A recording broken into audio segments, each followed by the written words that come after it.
If you are looking to downsize or add another addition to your house, all while cutting costs, a tiny home on wheels may be the answer for you. 8 News Now reporter Victoria Saha gives a look at tiny homes on display at the Home Improvement and Backyard Expo.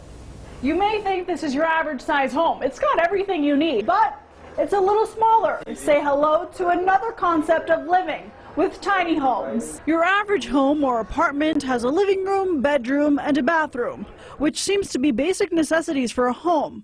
But what about if you can get just that without the extra space and half the cost? It's just like an apartment, except a lot cheaper. I have, a full bathroom, a full kitchen.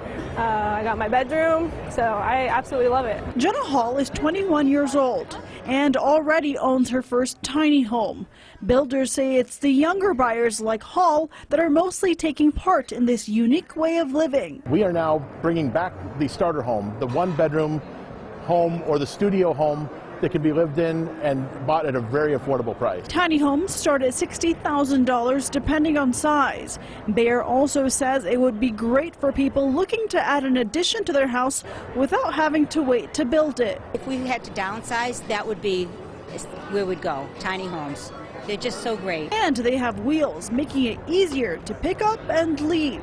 This day when everyone is so full of excess, if you didn't need the extra space, maybe you wanted to travel and have a second home, it would be ideal.